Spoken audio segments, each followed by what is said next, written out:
Hi YouTube, Lee at Simply Rustic by Stamen & Sons here again.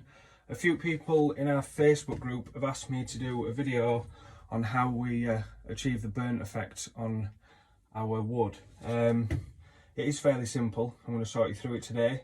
The first thing you're going to need is a blowtorch. I think this is the easiest thing you're going to use. This is just off eBay, it's not expensive. Maybe, I think I paid about £15 with 8 tins of gas and it lasts forever. One thing, I will put a link in the description for this. One thing I must say, if you're going to buy this, don't make the same mistake I did when I first got it and I didn't connect this on very well. You need to make sure this is really tight when you connect it on. This is literally just a blowtorch top onto a camping gas bottle. If you don't get a really good connection on there, gas leaks out of here, and about 5 seconds after lighting the end, it also decides it's lighting here and turns into a ball of flames in your hand. I was in my garage using a few choice words, screaming, shouting, frantically trying to unlock my garage door so I didn't set my house on fire, and then launched it into what was luckily a very cold evening, and it distinguished it and just rolled around on the drive for a little while, hissing while I went and turned it back off. So just make sure you've got a really good seal just here when you connect it on, otherwise it's going to leak gas from there and turn into a ball of flames. Otherwise, it's a brilliant little piece of kit if you use it properly. The first thing you're going to need to do is sand your wood. You've got a nice smooth. Try and get as much grain showing as possible. That'll really help. I have only sanded half this piece of wood because I'm going to show you why it's important to sand your wood while we're doing it. So, let's say it's super easy to use. This just turn on the gas, turn on the flame. You're probably not going to be able to hear me very well while we're doing this, so I'll just burn it up, try and show the camera best I can. As I say, I am working in the back of a van in a makeshift workshop, so I do apologise if the camera angle is not very good, or if I can't see the camera or you can't see me very well, because I'm basically shining a LED light straight at my face, so I can't actually see very much what's going on the camera or where I'm pointing things. But I'm working my way through, working at home in the back of a makeshift workshop through the COVID-19 pandemic, so I'm doing my best. So basically, I'm going to fire it up now, and before I start, I'll just show you, we're just going to run the heat of the flame up and down the wood, trying to follow the grain. Try and follow the grain. So obviously the grain is not perfectly straight with the wood, so try and follow the grain down and up and down and up. You can do it very lightly, just add a light burn. You can have more and more and more, make it really dark. That choice is all up to you. So I'll show you that side, and I'll stop again, just give you a nice close look, and then I'll show you the unsanded side.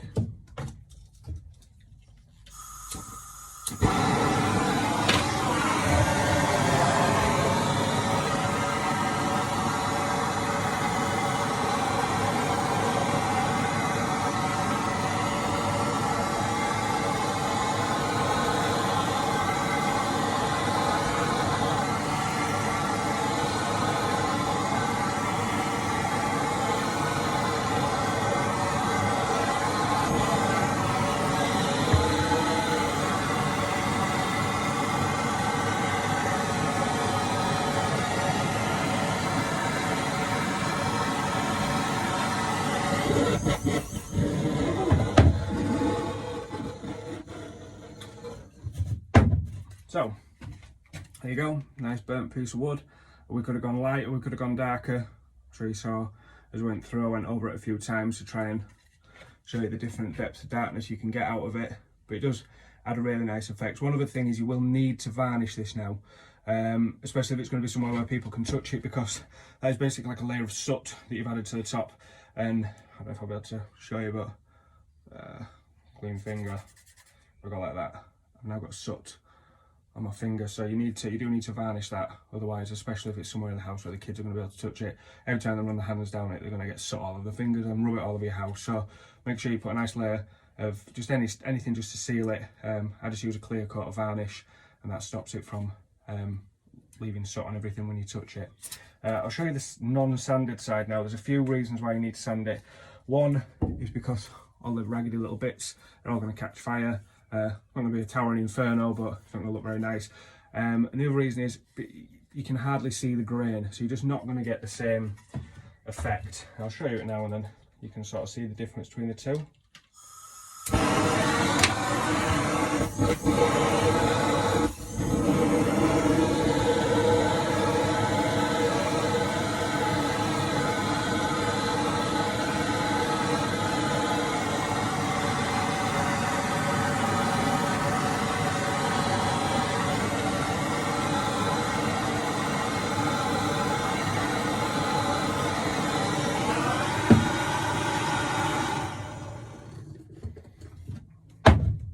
So as you saw there, little raggedy edge is already catching fire.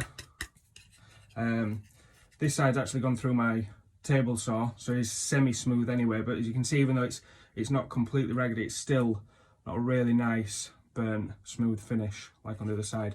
And as you can see, lots of dimples and grey marks. If you're looking for a really rustic effect, you might like that, but I would advise still a light sanding, but you can see the difference between the two. You know, it's that side. I feel it's just a much nicer. So just make sure you get a really good sand on it. You want it to be smooth anyway. If it's in the house, you don't want raggedy edges all over the place. I like to run the sander over the corner, you know, just to bevel the edge a little bit so you've not got sharp corners. But that is how I do it. One more point, as you saw then, sometimes you get like a big ball of flames coming out. That's usually with this particular can. If you tip up, because it means the gas then flows faster. So I always try and keep the can upright and move the wood to keep the can upright. Try and move the wood rather than the can, because the more you tip the can up, or tip it back, or tip it forward, it just means the gas flows faster out and you end up with this ball of flames. You've got eyebrows that you're keen of. Obviously at the minute I've got a COVID-19 shaved off haircut, so I'm not that worried about my hair at the minute because it already looks terrible. But if you've got a nice haircut that you like the look of, you don't want balls of flames firing out the end. Hope that has helped everybody. If you want to join the pallet group where I've had these recommendations to do these videos, it's Pallet Project Simply Rustic by Stearman and Sons. We have a Facebook page, Simply Rustic by Stearman and Sons. I'll have links to everything in the description, including a link to buy one of these if that's what you have to do. Thank you very much. Stay safe, everybody.